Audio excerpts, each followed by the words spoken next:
Welcome back to the channel, everybody, and thank you for taking some time out of your day to join me. I'm Patrick Zimmerman, and I'm here to give you insight on the almost 11% yield from Enterprise Product Partners, stock ticker EPD. I know there's generally concern surrounding dividend yields upward of 5%. As companies have the ability to change their yield whenever they would like, it can sometimes be concerning to see these higher rates of return. We're going to talk about why Enterprise Product Partners offers a safe dividend yield of 10.7% by first discussing what exactly is a master limited partnership and the benefits alongside of it. We're also going to talk about the tax situation related to MLPs, and then we're going to dive into EPD's business model and their potential for future growth. Skies are clearing up.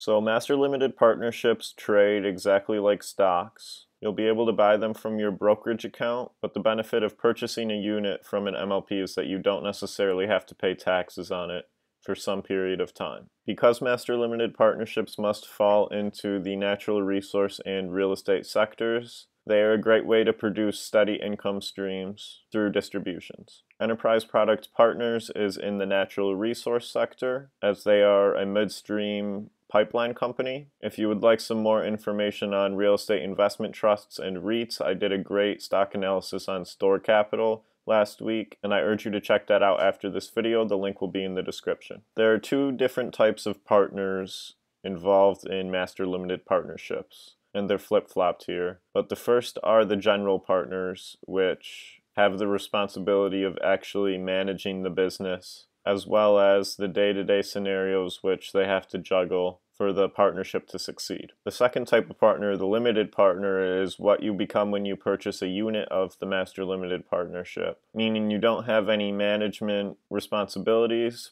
but you'll still be receiving and profiting off the distributions 4 times a year. The reason master limited partnerships are such good investments to produce an income stream is because they have higher yields through distributions, as they are required to pay out 90% of their earnings, just like real estate investment trusts. Additionally, you're not required to pay taxes on said distributions which you receive until your cost basis reaches 0. So if you buy into an MLP for $100 and they pay you $10 a year in distributions, your cost basis won't reach 0 until 10 years surpasses, which will then be the first time that you have to pay taxes on the distributions which you receive. Once your cost basis reaches 0 and you are required to pay taxes on the distributions, because they are considered return on capital, unlike qualified dividends, they're taxed at the capital gains rate, which is much lower than the rate of your normal income tax. Now, the downfall of investing in MLPs, and in my opinion this isn't necessarily a reason not to own units,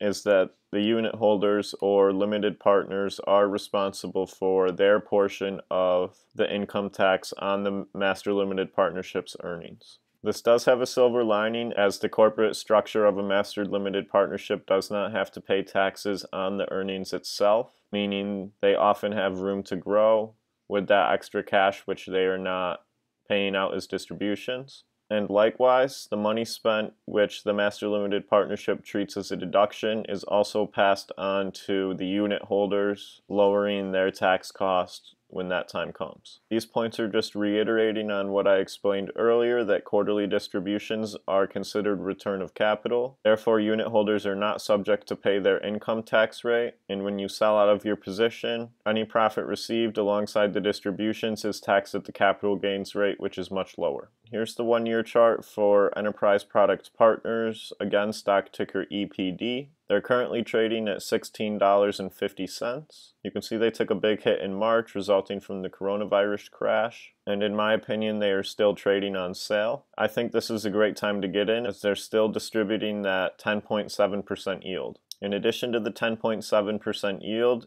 EPD has also been growing their dividend at least 1 quarter annually for the past 21 years, with a 5-year dividend growth rate of 4.18%. You can see the payout ratio is currently 86%. If this was a normal stock or a normal company, that may worry me, but because it's a master limited partnership, there's no need to pay any mind to that, as they are required to pass out a vast majority of their earnings as distributions. Here is the complete dividend history of Enterprise Product Partners, you can see they have not decreased their dividend once over their past 20 years of business. When I'm choosing dividend stocks myself, this is something that I really look for. A company with a strong management team and lots of future potential will have the ability to increase their dividend over time, and that instills a lot of confidence in the investors that they will continue to be able to increase it in the future. Before we jump into the business model of Enterprise Product Partners, I want to remind you to subscribe to the channel as well as hit that notification bell. I'll be releasing a multitude of other stock analysis videos as well as some investment strategies and even videos concerning other income producing assets. Also, don't forget to smash that like button. Let's shoot for 5 likes minimum, and then I'll drop another stock analysis on my other favorite real estate investment trust in addition to Store Capital. As I said earlier, Enterprise Product Partners is a midstream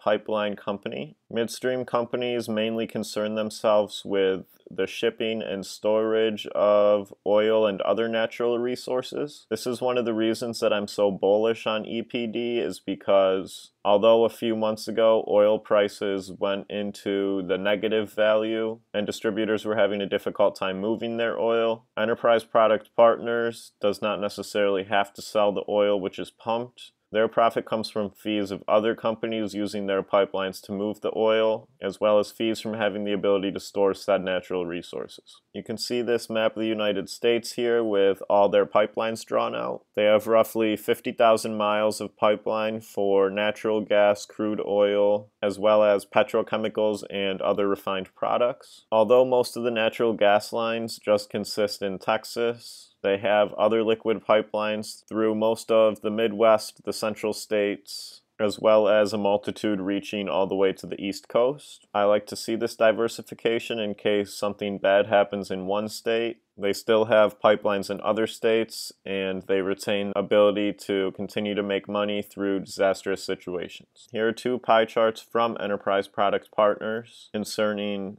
energy consumption. On the left, you can see the ratio from 2019 compared to the expected ratios in 2050. It's important to note here that although coal is expected to lose 2% and petroleum is expected to lose 5%, both electricity and natural gas are still increasing. It should also be noted that EPD is expecting total energy consumption over the next 30 years to increase by about 170 quadrillion British thermal units. And as the consumption of energy continues to grow, Enterprise Product Partners will have the ability to create and retain more of their profits, giving them the ability to raise their distributions and grow their business in the future. This is a bar graph of the U.S. natural gas supply and demand over the past 13 years, as well as estimations into 2025. I think it's important to view this chart because you can see that the supply as well as the demand has increased over time. It's also important to see that as the supply of natural gas has outpaced the demand in the U.S. over time, that gap is made up for by profiting off the export of the piped products as well as the liquid natural gas which has been produced. Now that we've discussed the different natural resources which Enterprise Product Partners is responsible for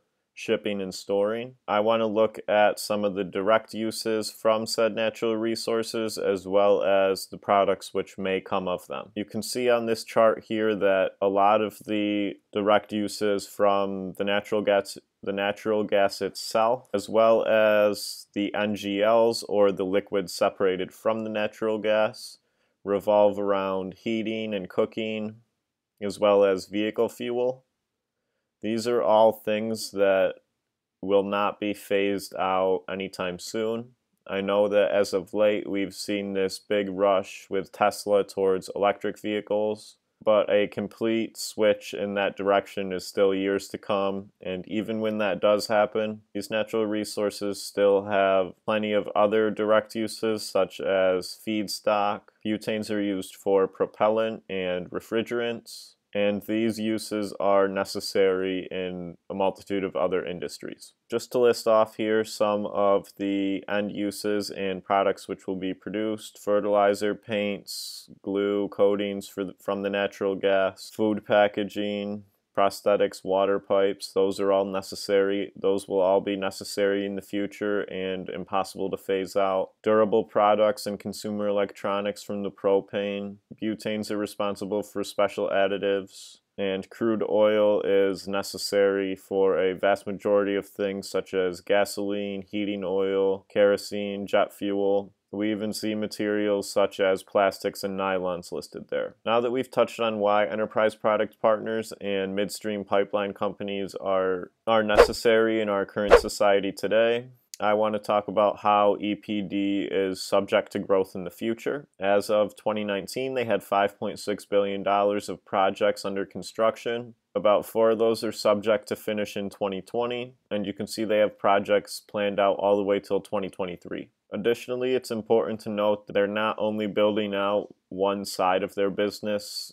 It's not like they're targeting solely natural gas. They are focusing on all the products, which will keep them well diversified in the future. I think this is incredibly advantageous for them and a good move by the management team, because even though I don't necessarily fully buy into this shift towards green renewable energy, if that is the way the United States decides to go in the next 10-15 years, then they will have other portions of their business up and running if they need to, say, reduce the amount of crude oil which they are transporting and storing. Again, that's not necessarily something that I would worry about, as these products will still be able to be exported to countries like Asia and India, which are estimated to continue to outpace the United States in their use of these natural resources. Likewise, these same countries also have the most energy-intensive manufacturing in the world. Thank you guys for sticking around to the end of the video. I hope I gave you some insight on enterprise product partners, and I believe you should be currently buying units to hold in your portfolio. That 10.7% dividend yield, which has been increasing over the past 20 years, is very appealing to me. Don't forget, we're shooting for 5 likes on the video, so hit the like button if you haven't already. And also subscribe to the channel and hit the notification bell if you would like to see some more in-depth stock analysis videos like this in the future. As always, I'm Patrick Zimmerman. Thank you for your time, and have a great rest of your day.